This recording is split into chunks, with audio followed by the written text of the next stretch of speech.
श्री हरदास। घटा छटा नक्सिक उठे सावर गौर बिलास, घन प्रगटियो रस रीति को जय जय श्री हरिदास। दोस्तों, मैं मुकेश कुंज अपने YouTube चैनल श्री हरिदासी रसोपासना में आप सभी का फिर से स्वागत करता हूं। और जैसे कि हमारा विषय है आज कि आचार्य व संत वाणी का महत्व, तो दोस्तों जिस प्रकार आपने पहली वीडियोस देखी उसमें बहुत कुछ मैं मानता हूँ आपको जानने को मिला हो, और इसी आशा के साथ कि इस वीडियो से भी आपका एक अनुभव मैं अपना आपके मध्य बांट सकूं, बस इसी प्रयास के साथ आज के विषय पर चर्चा शुरू करते हैं। तो हमने देखा होगा कि आज हम कितने साधनों के माध्यम से कथाओं से जुड़े हुए हैं। यूट्यूब है, एक से एक रसिक, फेसबुक पर लाइव है और व्हाट्सएप ग्रुप्स में भी बहुत सी चर्चाएं आती हैं। तो अनेकों साधन हैं, और कहा जाए तो हमारे आज के समय में कथा भी बहुत होती है और एक से एक विशाल रूप दिया जाता है कथा को भी, कीर्तन को भी, जो होना चाहिए। मगर कभी हमने सोचा कि पूर्व में इतनी कथाएं नहीं हुआ करती थी, फिर भी लोग के जीवन में कितना परिवर्तन हुआ करता था, लोगों की निष्ठा ठाकुर जी के प्रति कितनी हुआ करती थी, और अनेकों ऐसी बातें थीं जो हम लोगों को ईश्वर से जोड़ती थी। मगर आज हम देखें, इतनी कथाएं, इतने साधन होने के बाद भी हम उस रस को प्राप्त नहीं कर पाते जिसको हमारे पूर्वज प्राप्त किया करते थे, जिसको हमारे रसिकों ने प्राप्त किया। पहले समय में बिहारी जी वही थे, और कहा जाए तो अब भी बिहारी जी वही हैं।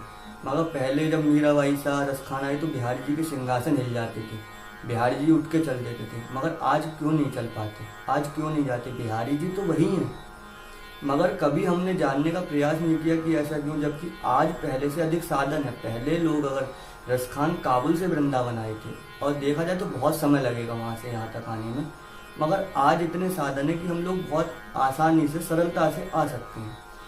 मगर हम ठाकुर जी तक तो आ सकते हैं, मगर ऐसा जो ठाकुर जी हम तक आ जाएं वो चीज़ अब नहीं होती। उसका सबसे महत्वपूर्ण कारण है कि हम अपनी आचार्य वाणियों को बिल्कुल भी अध्ययन नहीं करते, क्योंकि ठाकुर जी और भक्ति मार्ग में आचार्य वाणी सबसे श्रेष्ठ है।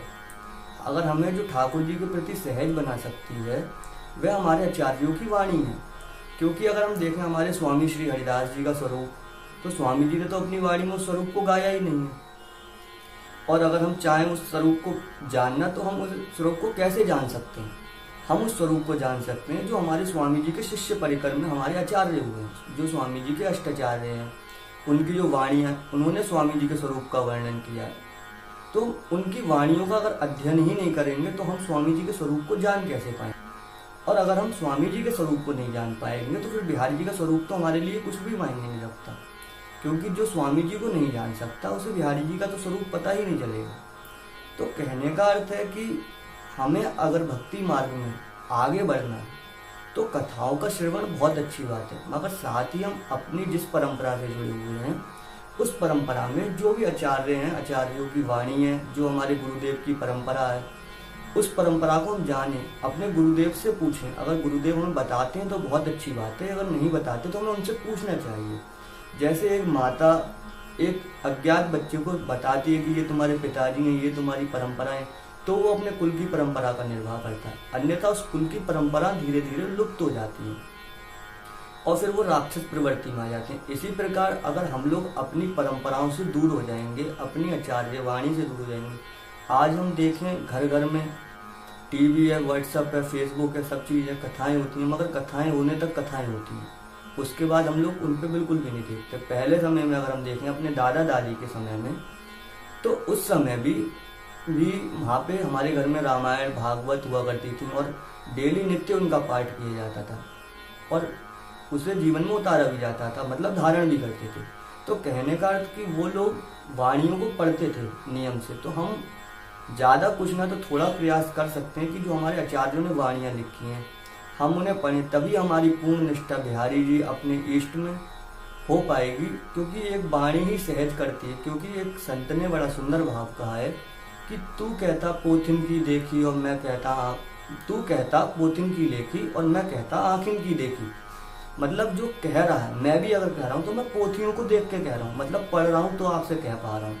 मगर जो संत हैं, जो रसिक हैं, जैसे सूरदास जी हैं, वो जन्मजात अंधे थे, मगर फिर भी उन्हें गोपाल जी के दर्शन होते थे, उन्होंने उसी छवि के वर्णन किए हैं अपने पदों में।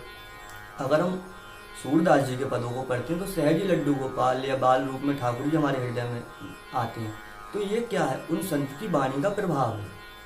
अगर हम इसी प्रकार अपने संतों की वाणियों को पढ़ें, उन्हें जानने का प्रयास करें, तो मैं मानता हूँ भक्ति मार्ग में सबसे श्रेष्ठ आचार्य और संत की वाणी है।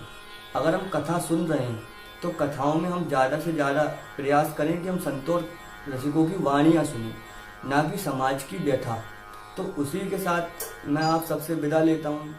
श्री हरिदास, श्री हरिदास।